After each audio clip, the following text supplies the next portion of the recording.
أسعد الله مساءكم أحبتي في حلقة جديدة من برنامج حكايات الناس. اليوم حكايتنا هي قصة واقعية، وللأمانة القصة منزلها قبل فترة وواصلة مشاهدات عالية الصراحة، يعني قبل سنين هم مو فترة، بس هسه طلبوا مني أعيدها بالبرنامج وبقناتي تتوثق.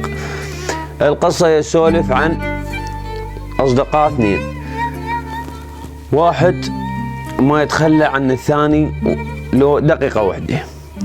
المهم هذا واحد منهم يحب له بنيه، بس يحبها يعني بجنون، مو هيك يعني.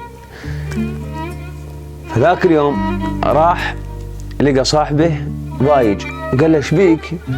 قال له والله انا احب انا فلانه بنت فلان، ورد تقدم لها وخاف ما يعطوني اياها. قال له ارفع عليك تقدم لها وشوف.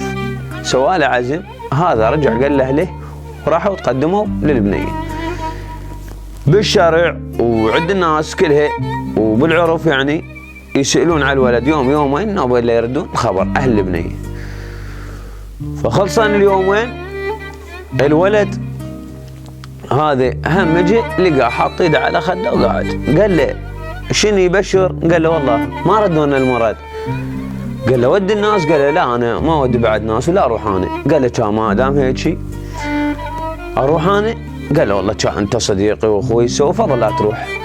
راح يقولون الصدفة تلعب دور، دق الباب طلعت البنية نفسها اللي هي حبيبة الصديقة. شاف البنية، بس البنية يقول لك آية يابا تفضل. قالها فاعل خير وردا والدك. قالت لا سيجيك والدي. قال له عم تفضل امر خدمة. قال له عم اقدر اطب؟ قال له يطب. دخل البيت قال له قول. قال له سمعت بيكم تريد تطون مرة فلان من فلان. سمعته مو زينه، هذا هيك فعله هيك تركه، حط الموزينات كلهن بصاحبه.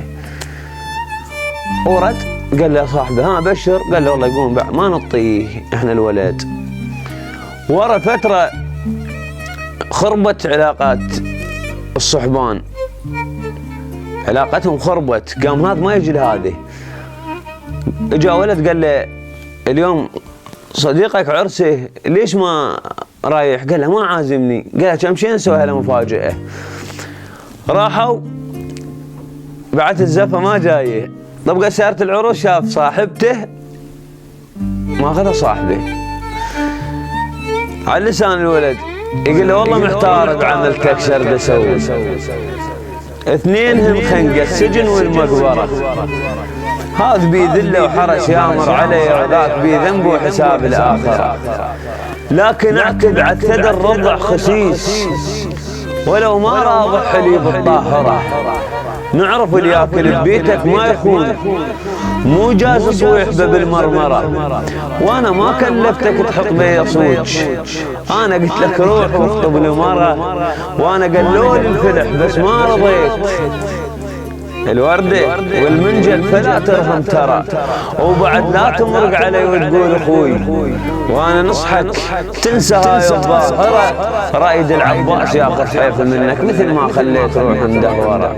يقول تخيلك كاتل زينب بين الحوب وطلع الصوت.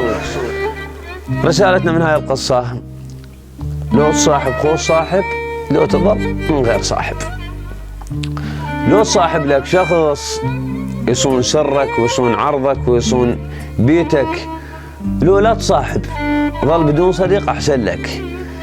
لان وصلنا للاسف حاليا احنا مجتمعنا الدخل شخص يدخل وياك ياكل بزادك ويبوع على بيتك.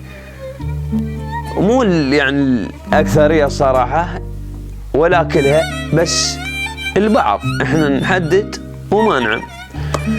فانتم البيئه اللي عندكم هيك نفسيات ضعيفه انقرضوا. يعني انت وداك تخطب له تروح تحكي عليه ايش قلت له؟ الله يسهل لك ان شاء الله، ونتمنى من الله يهدي كل انسان نفسك. وصلنا لكم نهايه الحلقه، انتظرونا بحلقه جايه، واللي عنده قصه وحاب ينشرها يقدر يتواصل ويانا من خلال الرقم اللي اسفل الشاشه.